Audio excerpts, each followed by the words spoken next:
평소 성실하게 목회하시는 안광무 목사님 네 분을 뵐 때마다 참 감동을 받고 도전을 많이 받곤 합니다. 그리고 우리 침례교 북부지방에서 섬기는 리더로서 선한 영향을 미치고 계시는 우리 안광무 목사님 많은 것을 평소에 배우고 있습니다. 오늘 본문 말씀을 통해서 마르다, 마리아, 나사로가 어떻게 하나님께 귀하게 쓰임받을 수 있었는지에 대해서 여러분과 함께 은혜를 받기를 원합니다. 예수님께서 십자가에 못 박혀 죽으시기 7개월 전에 예수님 일행이 예루살렘부터 2마일 정도 떨어진 베다니에 들리십니다. 거기서 마르다, 마리아의 초대를 받습니다. 적어도 13명 이상의 일행을 대접했기 때문에 마르다, 마리아는 수일을 식사를 위해 준비했을 가능성이 많습니다. 그때 상황을 누가복음 10장 38절에서 40절에는 이렇게 기록합니다. 누가복음 10장 38절에서 40절에 보면 그들이 길 갈 때 예수께서 한 마을에 들어가심에 마르다라 이름하는 한 여자가 자기 집으로 영접하더라. 그에게 마리아라 하는 동생이 있어 주의 발치에 앉아 그의 말씀을 듣더니 마르다는 준비하는 일이 많아 마음이 분주한지라. 예수께 나아가 이르되 주여 내 동생이 나 혼자 일하게 두는 것을 생각하지 아니하시나이까. 그를 명하사 나를 도와주소서. 마르다는 예수님과 그 일행 식사 준비를 하느라 땀을 흘리며 분주히 일하고 있습니다. 그런데 동생 마리아는 예수님의 말씀을 듣느라 이 언니 마르다를 도와줄 생각을 하지 않는 것입니다. 수많은 사람들을 대접해야 되기 때문에 일이 얼마나 많았겠습니까? 힘들게 일을 하고 있는데 혼자 일했기 때문에 불편한 마음이 싹트기 시작하는 겁니다. 왜 마리아는 나를 도와줄 생각을 하지 않느냐? 왜 나 혼자 일하도록 방치하느냐? 점점 분한 생각이 마음에 자리 잡기 시작합니다. 그래서 결국 예수님께 나가서 따지듯이 예수님, 저 혼자 일하는 것을 보지 못하십니까? 동생 마리아에게 명하사 저를 도와주도록 말씀해 주십시오. 그렇게 따지다시피 예수님께 간청을 합니다. 오늘 언급되어 있는 마르다처럼 여러분은 혹시 봉사하시고 다른 분을 섬기실 때 마르다처럼 이 불편한 마음으로 불평을 하면서 봉사하지는 않으십니까? 제가 21년 동안 랜던하니 침례교를 목회를 하면서 이 아이들 사역, 열심히 아이들 돌보는 사역을 동일한 분들이 항상 하셨습니다. 식사할 때도 같은 분들이 열심히 하는 것을 보게 되었습니다.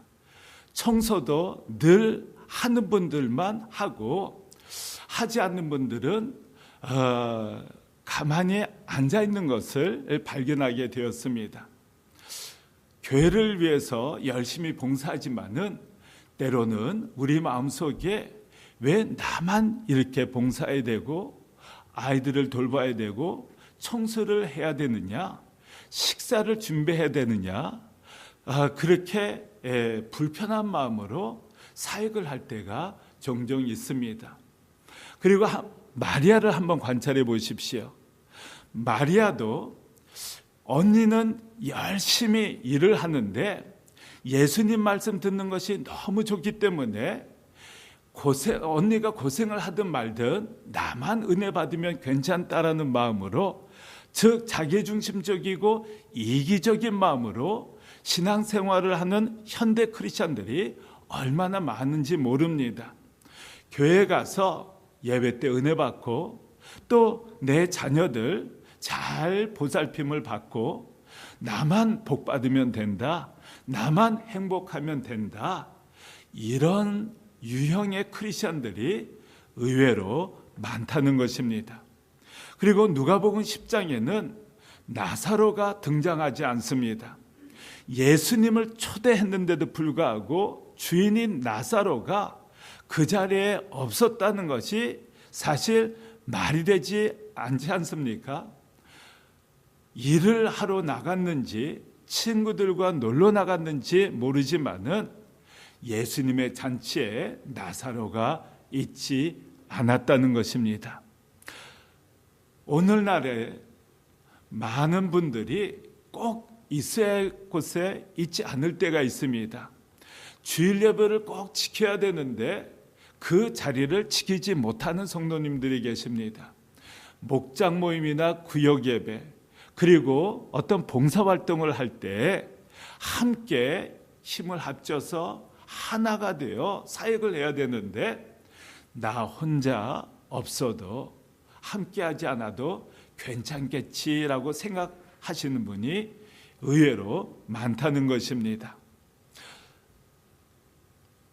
그런데 오늘 요한복음 12장에 보면은 1절에 6월절 엿새 전에 예수께서 베다니에 이르시니 이곳은 예수께서 죽은 자 가운데서 살리신 나사로가 있는 곳이라. 거기서 예수를 위하여 잔치할새 마르다는 일을 하고 나사로는 예수와 함께 앉은 자 중에 있더라.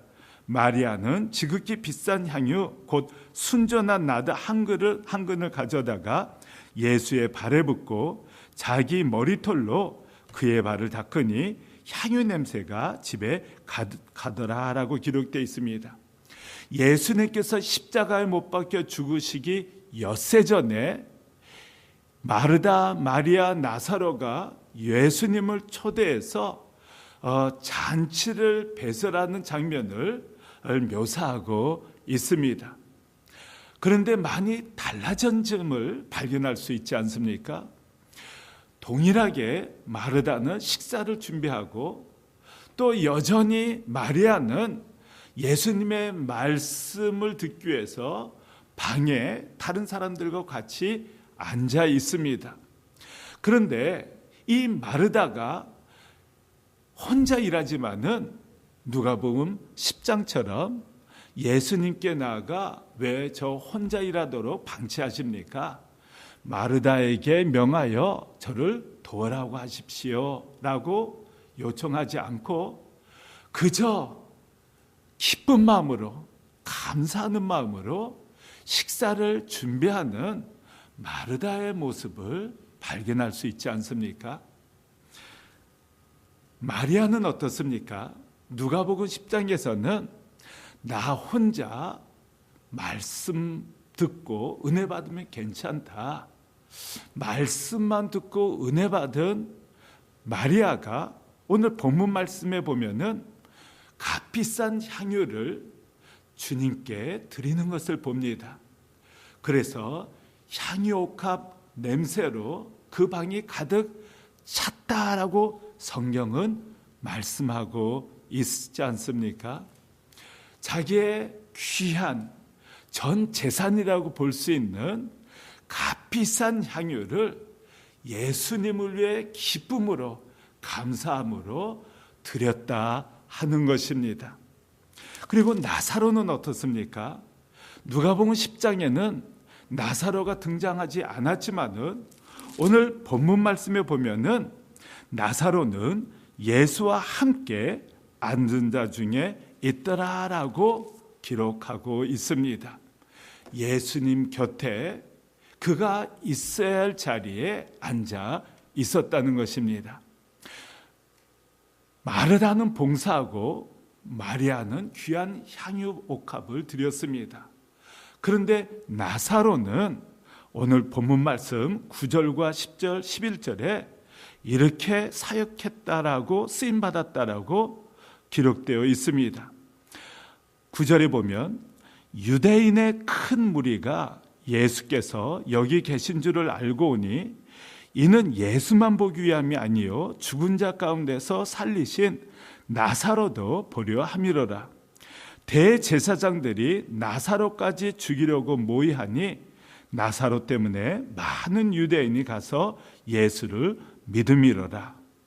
이 나사로로 인해서 많은 유대인들이 예수님께 나아가 예수님을 믿게 되었다는 것입니다. 그는 특별한 일을 한 것이 아닙니다. 그냥 예수님 곁에 앉아 있었는데 수많은 사람들이 그 나사로를 보기 위해 예수님께 나와 예수님을 믿게 되어 구원을 받게 되었다는 것입니다. 10절에 대제사장들의 나사로까지 죽이려고 모의하니, 나사로로 인해서 수많은 사람들이 예수님을 믿게 되었기 때문에 이제는 예수님뿐만 아니라 나사로까지 죽이려고 모의를 하였다. 그 뜻은 이 나사로가 대제사장들로부터 언제 죽게 될지 모르는 그러한 상황, 위협을 받고 있었던 상황이라는 것입니다. 그럼에도 불구하고 나사로는 예수님 곁을 지켰습니다. 어떻게 해서 6, 7개월 만에 마르다, 마리아, 나사로는 이렇게 변화된 모습으로 예수님을 섬길 수가 있었을까요? 어떻게 해서 그 짧은 시간 내에 그 삼남매는 변화된 모습으로 예수님을 기쁨으로 봉사하고 드리고 증거해서 수많은 사람들을 구원받는 길로 인도할 수 있었을까요? 바로 요한복음 12장 1절에 이곳은 예수께서 죽은 자 가운데서 살리신 나사로가 있는 곳이라. 즉 요한복음 11장에 그 답변을 우리가 알 수가 있습니다. 요한복음 11장에 보면 나사로가 병들어 죽게 되었습니다. 마르다와 마리아가 급하게 예수님께 사람을 보내서 저희 오라비가 죽게 되었사니 속히 와주십시오. 빨리 오셔서 나사로를 살려주십시오라고 간청을 합니다. 그런데 예수님께서 곧바로 오신 것이 아니라 예수님께서 오셨을 때는 이미 나사로가 죽은 지 나흘이 되었던 시점입니다.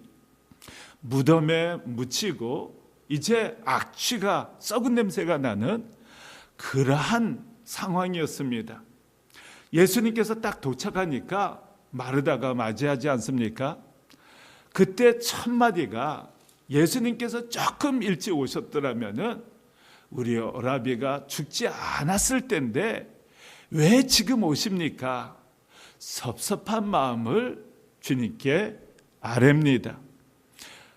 마리아는 예수님께서 오셨다라는 소식을 들었는데도 불구하고 너무 슬프고 너무 가슴이 아프고 섭섭해서 예수님께 나가지도 않습니다.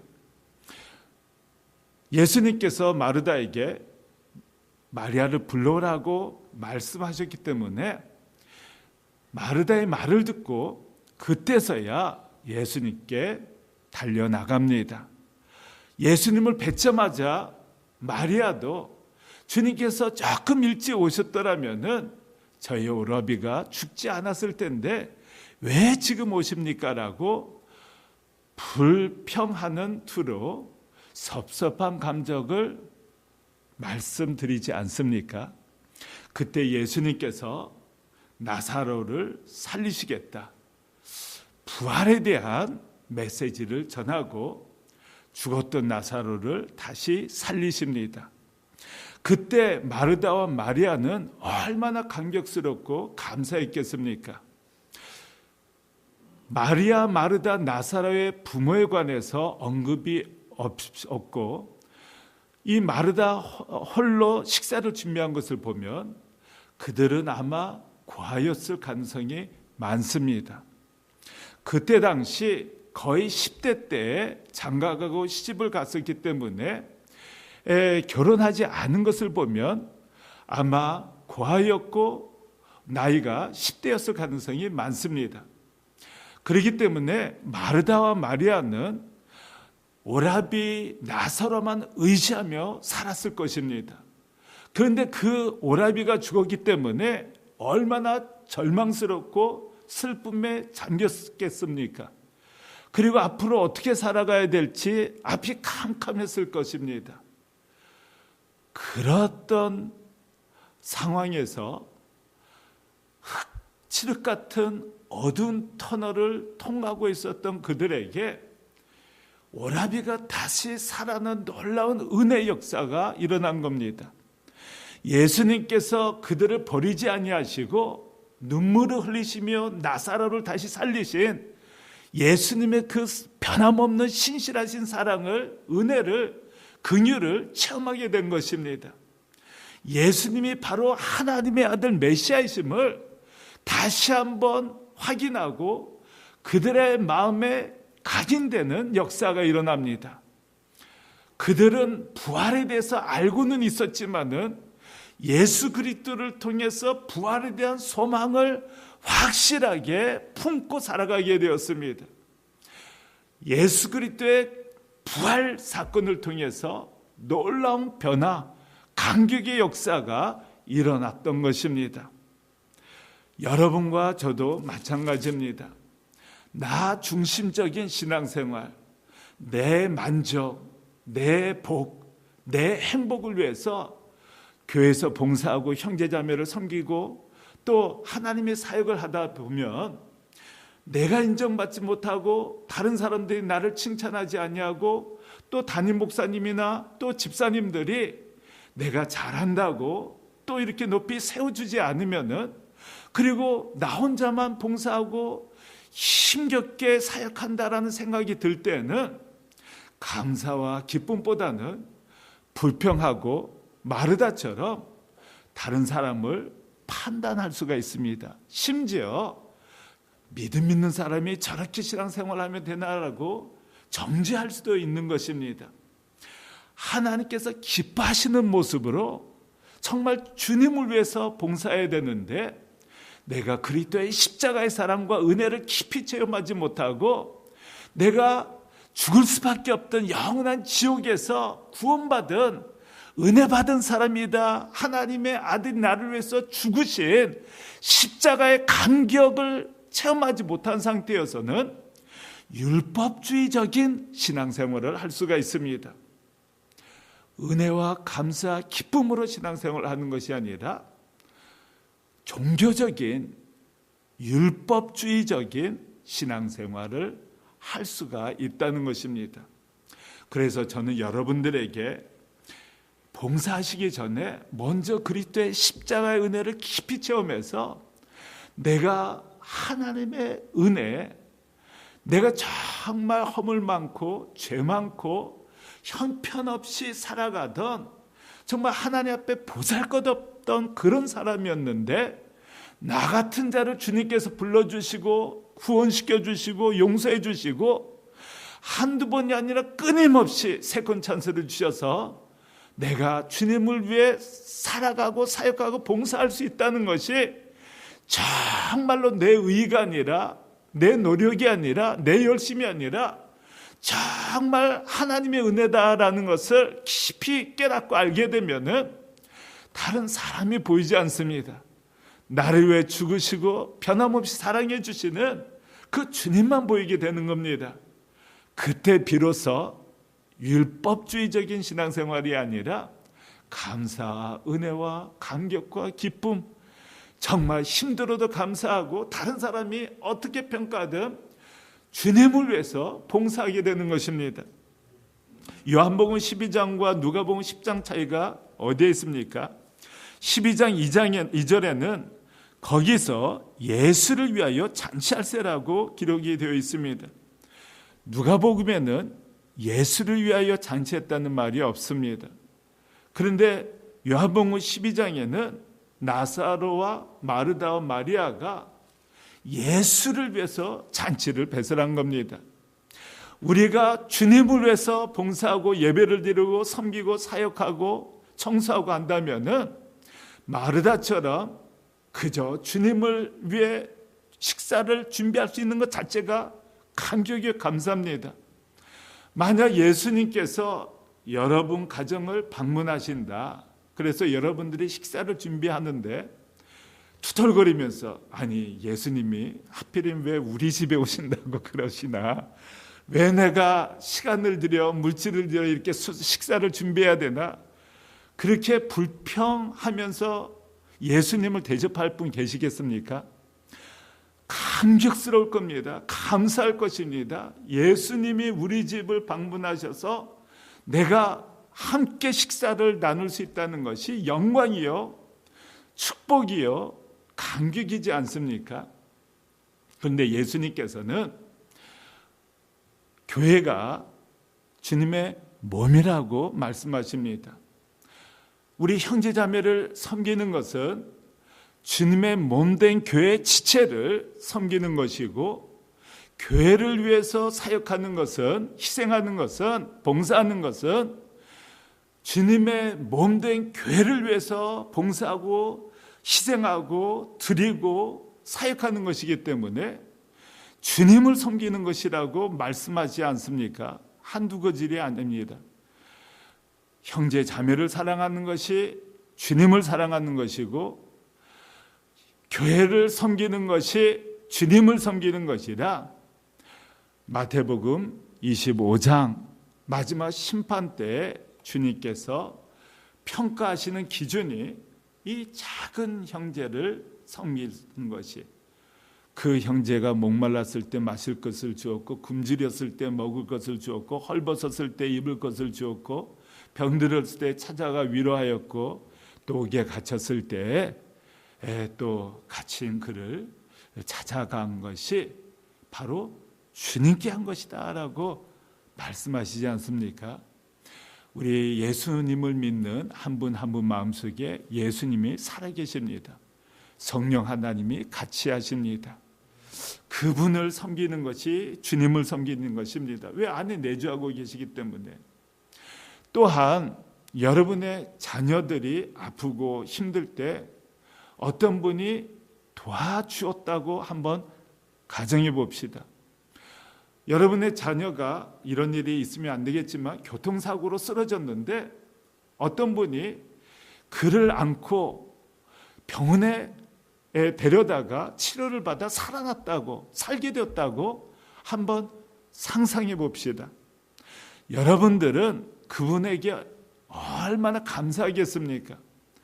많은 사람들이 방치하는데 그 한 분이 피투성이가 된 그 아들, 딸을 이 메고 병원으로 달려가서 살렸다는 것입니다. 얼마나 감사하겠습니까? 우리 주님께서도 피로 사신 우리 형제자매들이 고통스러워하고 어렵고 힘겨울 때 여러분들이 기도해주고 찾아가서 격려해주고 사랑해주시면은 우리 하나님 아버지께서 당신의 피로 사신 자녀들을 돌봐준 여러분 한 사람 한 사람에게 얼마나 고마워하시겠습니까? 여러분들의 섬김은 하나님께서 다 기억하고 있습니다. 마리아가 300데나리온의 향유옥합을 깨뜨렸을 때 가룟 유다가 그것을 팔아서 가난한 사람들에게 주었으면 좋았을 텐데 왜 낭비하느냐? 꾸짖기까지 하지 않습니까? 그런데 마리아가 전혀 영향을 받지 않고 그냥 감사함으로 향유컵을 깨뜨리고 주님을 위해서 믿음으로 감사함으로 가장 소중한 것을 드린 것을 뭐 후회한다거나 또 마음이 상해서 왜 내가 하고 싶은 대로 하는 것을 왜 당신이 나서냐 뭐 불평하거나 따지지도 않습니다. 그냥 주님을 위해 섬긴 것을 드린 것을 감사하고 기뻐하는 마리아의 모습을 우리는 볼 수 있지 않습니까? 그렇습니다. 예수님께서, 유다는 꾸짖지만은 예수님께서 그 마리아의 드림을 기억하시고 칭찬하십니다.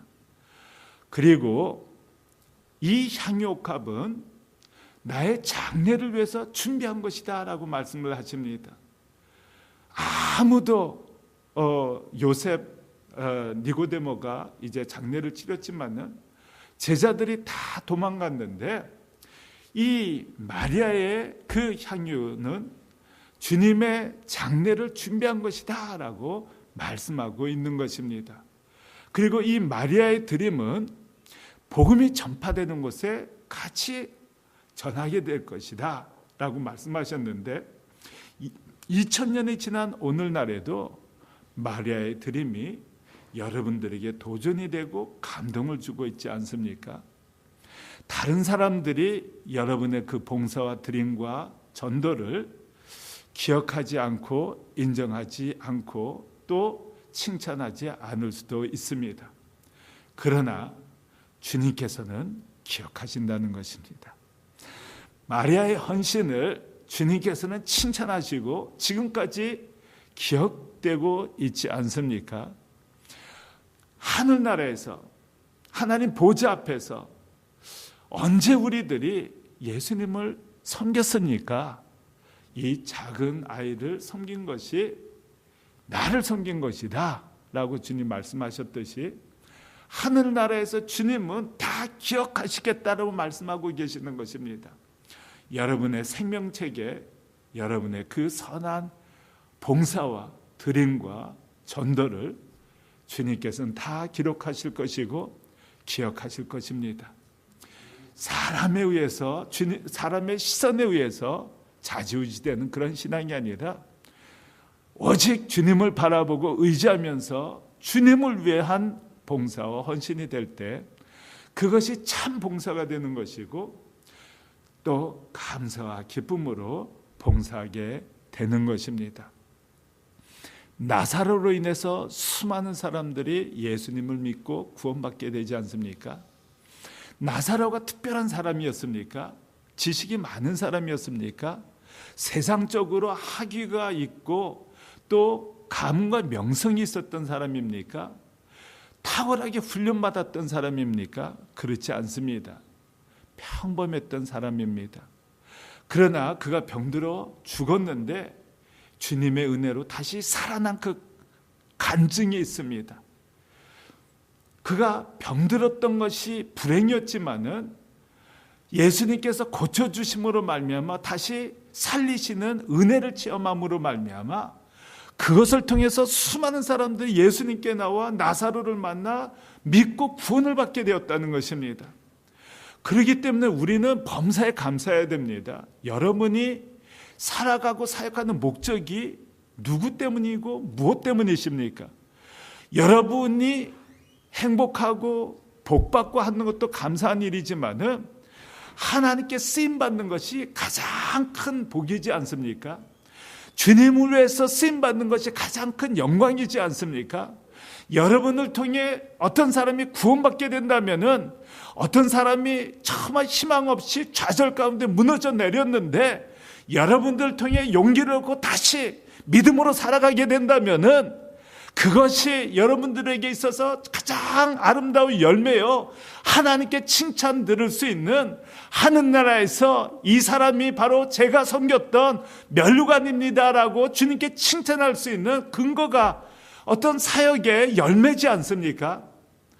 그런데 여러분이 병들어서 고통 가운데 신음하고 있을 때 교회에서 아까 우리 안광무 목사님과 교우들이 지금 병원에서 진찰을 받고 있는 그분을 위해서 간절히 기도한 것처럼 여러분들의 기도를 통해서 그분이 나음을 받게 되었다. 그래서 다른 사람들에게 내 질병에 대해서 의사 선생님들은 그 원인을 파악하지 못했는데 기도함으로 하나님의 능력으로 나음을 받았다라고 간증하게 된다면은 살아계신 하나님을 증거해서 그것을 통해 한 사람이 하나님께 나와 구원을 받게 되었다면은 그것이 아름다운 열매요 보람이지 않습니까? 우리는 때때로 불행한 일이 닥쳤을 때 정말 하나님을 원망하기 쉽습니다.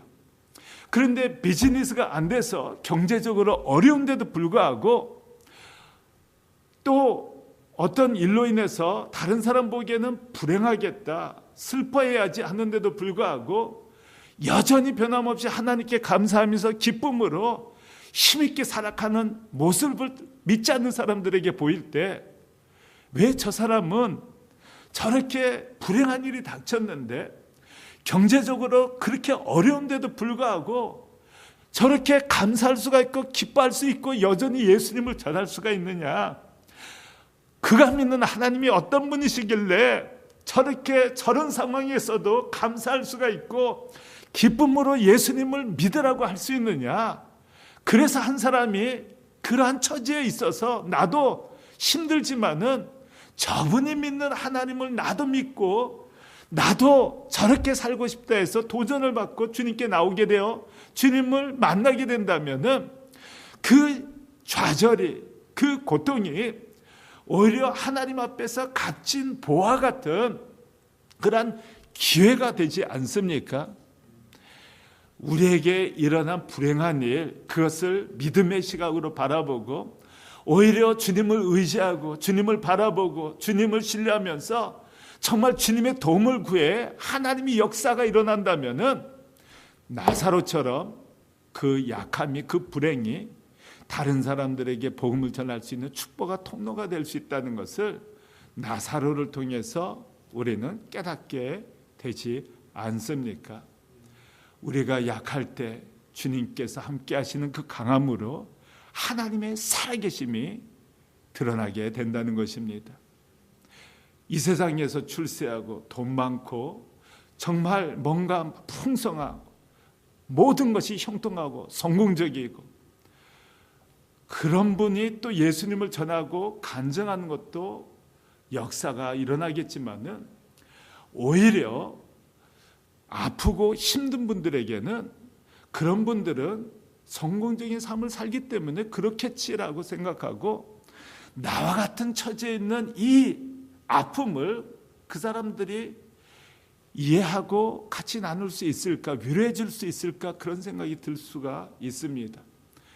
오히려 아픈 사람에게 찾아가서 나도 그랬었다, 그런데 주님을 의지하고 기도했더니, 하나님을 의지했더니 주님께서 도와주셔서 제가 그 위기를 극복할 수 있었습니다.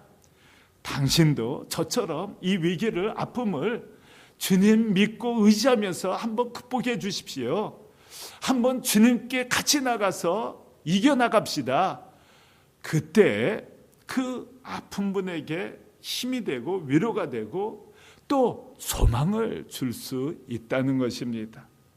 우리의 약함이 하나님의 축복의 통로가 될 수 있다는 것을 말씀을 드립니다. 그리고 이 마르다만 이랬을 때는 모르지만은 마르다가 봉사하고 마리아가 향유값을 드리고 나사로가 증거했을 때 수많은 사람들이 그 보잘것없는 그 집에 찾아와서 식사를 대접받고 또 옥합의 향기를 맡고 나사로를 통해 예수님을 믿게 되는 구원의 역사가 일어납니다. 중요한 것은 한 마음이 되어 함께 주님의 사역을 감당할 때 그때 놀라운 역사가 일어난다는 것입니다. 우리 생명선교회 온 교우들이 하나님의 부르심과 또 허락하신 주어진 환경하에서 최선을 다해 자기가 할 수 있는 그 직분, 역할을 하게 된다면 우리가 다 함께 한 마음으로 하나님의 사명을 감당하게 된다면 여러분의 연합을 통해 하나님께서 기뻐하시는 예배를 통해 또 사역을 통해 구원받는 역사, 또 전도되는 역사, 그리고 하나님께서 함께 하시는 놀라운 역사가 일어나게 될 것입니다. 그리스도 안에서 하나가 되어 하나님의 영광 역사가 나타나게 되시기를 예수 그리스도 이름으로 축원합니다. 제가 1993년도에 덴턴 한인침례교회 청년부 전도사로 부임하게 되었습니다. 그런데 그때 참 성실하게 충성스럽게 교회 집사 직분을 감당하고 계시는 네 분이 계셨습니다. 저희 교회에 유학생들이 많았기 때문에 유학생들이 공항에 딱 도착하면 라이드를 드리고 또 교우들 식사를 대접하고 청소 앞장서서 하시고 또 예배 마치면 마무리를 항상 그분이 하시고 열쇠를 잠기고 하셨습니다. 그런데 유학 오셨을 때 그분이 컴퓨터 사이언스를 전공하셨습니다. PhD 과정을 93년도에 87년도에 와서 93년도에 과정을 마치셨는데 지도교수가 논문을 쓰지 못하도록 합니다. 그래서 할 수 없이 전공을 비즈니스 인포메이션으로 바꾸시야만 하셨습니다. 저는 몰랐는데 하나님 앞에서 그 네 분이 눈물을 하염없이 흘리셨다고 합니다. 재정적으로 어려웠기 때문에 극장에서 청소일을 하고 또 부인 되시는 분은 중국집에서 설거지를 하시면서 하루하루 공부하고 또 교회에서 사역하고 살아가야만 했습니다. 그런데 그런 일이 일어났기 때문에 얼마나 상심이 되었겠습니까? 그러나 그분들은 교회에서 변함없는 신실함을 가지고 학생들 라이드 주고 식사 대접하고 제자 훈련을 하고 청소를 하고 봉사를 하고 만나는 사람마다 그리스도를 전하는 그러한 감동적인 사역을 지속합니다.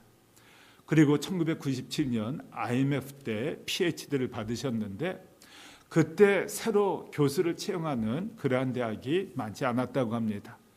그런데 부산 외대에서 이제 비즈니스 교수를 채용하는데 담당했던 교수님이 계명대 UNT 출신 친구 교수에게 이런 분이 어플라이를 했는데 이분은 어떤 분이냐라고 물었다 그럽니다.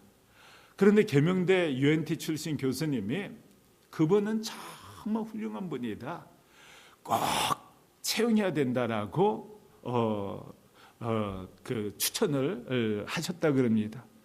결국 그분의 추천 때문에 하나님께서 역사하셔서 부산외대 교수가 되셨고 20년이 지난 지금까지도 하나님께서 정말 축복하시고 함께하시고 그 자녀들도 행복하게 결혼을 하고 신앙생활을 열심히 잘하는 그러한 하나님의 가족이 되고 아름다운 결실을 맺고 있다고 지금까지도 전해 듣고 있습니다. 그 아팠을 때 변함없이 주님을 바라보면서 신실하게 사역했던 그분들의 믿음과 헌신을 주님께서는 기억하고 계셨다는 사실입니다.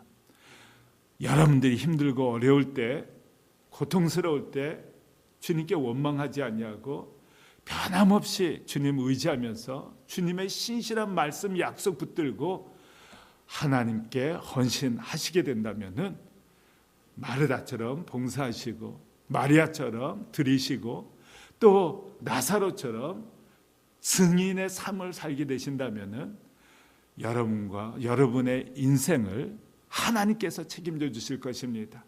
하나님께서 복된 길로 최선의 길로 인도해 주실 것입니다. 그리고 여러분 한 분 한 분을 통해서 우리 생명샘 교회를 향한 하나님의 놀라운 계획과 비전이 성취되어질 것입니다.